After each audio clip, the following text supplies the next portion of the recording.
Look, okay, I'm missing a Halloween party for this. I'm gonna wear a costume. Let's review Doctor Who.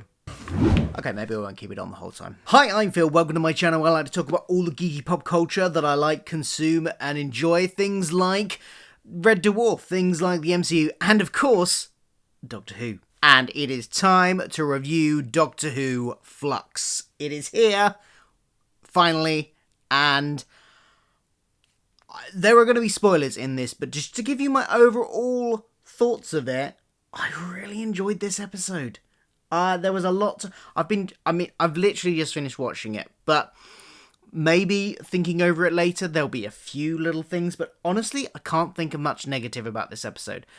A few little things about the sort of colour grading on it, maybe like technical things, but from a story perspective, from a character perspective, from a just excitement perspective, loved pretty much every moment of this. As predicted by many people in the when looking at the trailer, that scene where they were being attacked in the green misty area, that was a pre-title sequence, which was them in the middle. We were told that they were going to be in the middle of an adventure, and that was that. So them hanging upside down, all of that in the middle of an adventure. But it is one that does tie into the overall plot, because we find out that they are looking for Karvanista, the dog guy.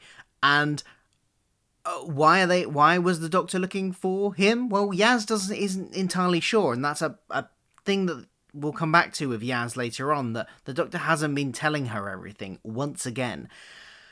But it does tie in, and the Doctor's looking for it. We're left wondering why. We find out later on in the episode that Karvanista might have some information on the division. So not straight away, but within this episode, we know that this does indeed link into the Timeless Child arc, and the Roof arc, possibly. We know that the information on the division came from a mixture of Roof, because they were hunting Roof, and also from her, the stuff the Master showed her about what the division did to the Timeless Child. So she's clearly still trying to piece all that together, and that's clearly a part of this story. Some people had speculated whether we were to get a whole new different title sequence. We didn't. We just basically got the same title sequence with the word Flux added below Doctor Who, and I am fine with that. Did not particularly need a new title sequence. It's a stunning title sequence. Why change it? It looks good. This episode kind of had just non-stop excitement. I was worried, and one of the things I said in my hopes video, that I was worried they would overpack it with stuff, and therefore we wouldn't have enough time to sit with any particular moment. And they teeter on the edge of that, because there is a lot of stuff in this episode. I mean, there is so much stuff, emphasised, I think, by the end scene, where we get, coming into the cliffhanger, a little sort of couple of seconds with each of the different plot strand lines, some of which, by the end, I'd completely forgotten, like the old world 1800s Liverpool guy who was doing some work and hiring people to build tunnels. I'd completely forgotten about, even though we saw him at the beginning, I'd completely forgotten about him by the end. So it was good to have that little reminder at the end. But there was so much going on in this episode that is set up for things to come in future episodes. And I think it does teeter on the edge of that line between being too much, but I think it just skirts under it, and I think it just about gets away with it. And actually having all of these different situations to cut between, you've got that old world Liverpool guy, you got the what the Doctor's doing, you got Dan, you've got Dan's date, you've got the couple in Scandinavia, you've got the swarm guy, all of that. There's so much going on. You got the Sontarans later on in the episode, who we find out coming up.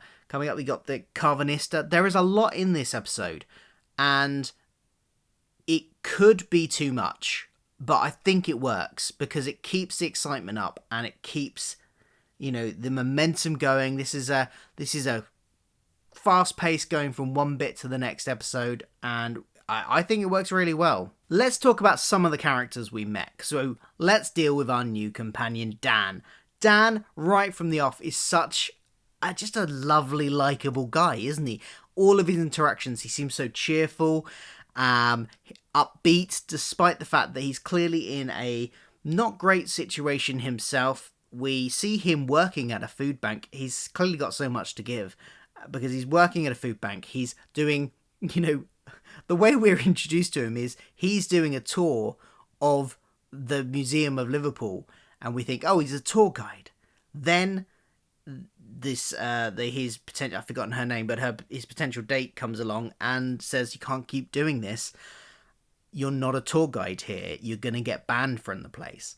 So straight away, he's got such an enthusiasm for the place he lives, for Liverpool, that he just wants to tell people about it. And he's volunteering at a food bank, and when offered food himself in the food bank, he sort of turns it down. But then when he gets back home, we see his cupboards are bare. He's got nothing to eat himself, so clearly he's on hard times. We've been told he's a plasterer. Clearly he's not getting much plastering work at the moment and has fallen on tough times. It's sad to say. But despite all of that, he's always seems to be upbeat. And throughout this whole episode, he gets thrown into one crazy situation after another. And always he has this kind of upbeat attitude. And instantly, I think he's going to be one of my favourite companions. He just seems... I love him instantly. He's great. Now, another thing I really hoped for in this series was to get some development for Yaz. I don't think this episode did particularly anything massively with Yaz. It sort of re-established that dynamic between her and the Doctor that they'd already established before, that Yaz kind of doesn't like the fact that the Doctor keeps stuff from her. And they've had this out before, and we kind of thought they maybe resolved it, but it appears that they haven't resolved it, and the Doctor is still keeping stuff from Yaz, and Yaz is still not happy about it. So that's kind of all we got from Yaz. I got the feeling that they are more of a team now, and that there's more. She's got some more confidence. She's her own sort of space adventurer as well as just following the Doctor's lead all the time. And the Doctor trusts her to the point where, admittedly, she garbles off some instructions to her and runs off, and Yaz is left there going, I didn't understand any of that. But I think that's a nice dynamic they've got there. It'd be interesting if they explore it more. I would have liked to have seen some more stuff focusing on Yaz, but given this episode has so much to set up, I'm okay with that coming in later episodes, but I do hope it comes. We also get our first glimpse of Vinder, who is manning a station interestingly called Outpost Rose. That has got to be significant, hasn't it? Come on. They're not going to name something Outpost Rose and not realise that we're going to go, hold on a minute, Rose? There's some link there. Maybe we can explore that in a future video. But he, again, seems... I love his little monologue he has, or his report that he's giving, recording and sending off to whoever his superiors are. And the way he's very glib, but also very upbeat. He's very sort of... I love looking at the world, the universe through this piece of glass you stuck me in front of. He's clearly been there a long time. And he's, and he ends it off with, and as always, go to hell. Clearly he has some kind of resentment for his superiors, but he still tries to look at the best of the situation that he's been put in. Unfortunately, that situation in this bit then ends up with him witnessing the destruction of several planets by the Flux, and we don't really know what happens to him as a result of that. He's in his outpost observing these planets being destroyed. Seemingly, I guess it's getting closer to him. Assumingly, he's going to escape it, but we're left at the cliffhanger is that we're left with not knowing that, and he's out trying to outrun it possibly, or is he... It's coming towards him. Either way, he's in a dangerous situation. But I'm liking what I'm seeing from him so far. I don't think we can really talk much about him because we didn't... Like much in this episode, we didn't see a massive amount of anything. We saw little bits, sort of setting up stuff for future episodes. Another one of those things setting up future episodes was Claire. Very timey-wimey. She arrives, calling the Doctor's name. They don't know her. She says they're going to meet her in their future, or they should do if she believes the thing. It was all a bit vague, but I think deliberately. It's a very timey-wimey mystery. This episode is setting up a lot of mysteries, more so than we even had going in. So we get her, and then later on, she is, of course, sent somewhere by a weeping angel who she comes across on the street and manages to get back to her house and knows not to look, not to blink, and to keep looking at it. But, in stumbling, trying to get her door open, she looks away briefly, gets closer and closer. That was a really great scene. Great use of the weeping angels. It just got closer and closer. There was one moment where we saw very clearly the reflection of the weeping angel in her eye. Now, I don't know. This is right just when she blinked, because it was a close-up on her eye and then she blinked. I don't know if I'm hoping they don't go down that whole thing that we had from the second Weeping Angels episode where they could form out of your eye. Amy Pond had one in her eye or something, and it gradually manifested itself. I hope they don't go down that route again. I hope that's not what that was leading to. I think it wasn't. I think it was just to emphasize that she's blinking, because they did that in quite slow motion, make it more dramatic and tense. I think that's what they were doing. I liked that. That was all good. Great use of the Weeping Angels. Looking forward to their sort of focus episode later on in the season as well. We also get our first look at the Sontarans. Now, from the pictures that were released of the Sontarans, I thought the armor was great. I liked the new armor. However, I wasn't sure about the face, and I wanted to see it in motion. Now we have. I think it works. I think they got the prosthetics right, that they show enough of the actors' facial movements. They're not quite as there's a look about them in the classic series which I don't like, of their faces, and that's like the little tufts of hair they have all over the place. And I think these are a nice blend of those old ones with more modern textures that we had in the 2008 ones. So nice sort of blend of what they look like, and a sort of, again, there's not too much to say about them here, but a interesting introduction to them, and the fact that they are taking this whole Flux situation, and to them it's a great glorious purpose to go to war, as all Sontarans do. It's upheaval in the universe. It's what they like. So that's kind of some of the characters we got introduced to. Just some of the other things I liked about the episode. Haven't really talked about Karvanista. Loved him. What I like most about him is he is a serious alien. Like, he's not acting it for comedy. He's acting it deadly serious.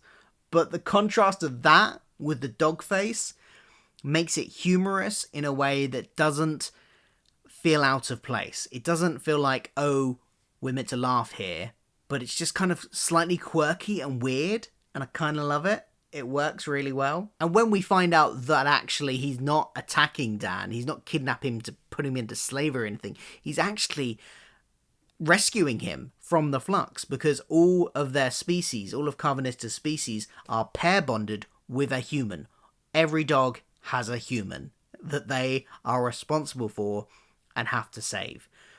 I mean, there's some iffy logics about that, like why have they not come in previous worldwide apocalyptic situations? But, it's an interesting concept and quite funny play on the man's best friend thing with dogs. So, it's quite good. And after that got revealed, he sort of becomes a bit of a kind of ally, I suppose. And in the end, forms up with the rest of his species to create this shield over Earth with their ships to protect it from the Flux. Whether or not that will be successful, we will find out next week. I mean, probably was successful. I already mentioned Dan pretending to be a tour guide. Really like that. Interestingly, Ruth was a tour guide. Coincidence? Maybe. Who knows? Oh, one thing about the intro that I forgot to mention earlier. There was a mention of Nitro 9, which is, of course, I can't remember if number 9 was the number that's used, or was it Nitro 8? I can't remember. Nitro 9, I think it was the explosive that Ace used to use all the time in the classic series. So the fact that the Doctor's, reusing some of that is quite nice. If you take the books as continuity as well, there was the recent book at Childhood's End where the 13th Doctor, Yaz, and Graham Ryan met up with Ace. So hey, maybe they picked up some Nitro 9 at the time as well. It wasn't the only callback. Nice to meet you, Dan. Run for your life was very reminiscent of the Ninth Doctor's meeting with Rose, which, you know, again, we had the Rose reference earlier on in the Outpost name as well, so there might be something going on there. I'm intrigued by what's going on with the TARDIS, how the Flux, if it is the Flux, is causing the TARDIS to degrade like this. The fact that visually it was quite interesting as well, having multiple TARDIS doors all over the TARDIS. Some of them, so they come through and be on the floor. Some of them would be up in the ceiling, the other side of the room. All very interesting. I'm intrigued what's going on there. It's leaking something. More mysteries upon mysteries, basically. And there's the cliffhanger ending. I've really wanted a kind of really serialized series of Doctor Who for so long, and I thought we were going to get it in series 11, especially after the end of that first episode where it did end on a cliffhanger ending at the end of The Women Who Fell to Earth, but then it didn't really carry on like that. This one, we're going to be getting cliffhangers at the end of every episode, and this one is a good one. The universe is ending, the world is about to be destroyed, the TARDIS is on the outside of the protective barrier, about to be swallowed by the Flux. What's going to happen next? How are they going to get out of it? I just really hope it's not they will have to get out of it fairly quickly, but I hope it's not, oh, I just pressed a button and we're saved. I kind of want them to have to do something smart to get out of it, but we'll see what happens at the beginning of the next episode. And, as I said earlier, how they cut back to all of the other little strands that they've started to set up in this episode was really useful because, as I said, I'd forgotten some of them already, but also good to remind us where we're going. If I'm guessing right at the structure of the series, we're going to get sort of an episode focusing on each of those rather than every episode being so much like this. I haven't talked about the Swarm. Of course, how could I not talk about the Swarm? The makeup on that was fantastic. The visual effects of whatever he's doing to those people when he's dissolving them and absorbing them, that is fantastic work there from the visual effects department. I think whoever's playing it, I didn't look up the actor's name, has such a great menacing presence as well. I was instantly captivated by him right from when he was still a prisoner, and every scene he was in, he sort of has this very commanding air about him, and very watchable, very menacing. I think he's going to be a villain we will remember for years to come. And seemingly somebody connected with the Doctor's past as well, because as he says, I did write down a quote that he says somewhere.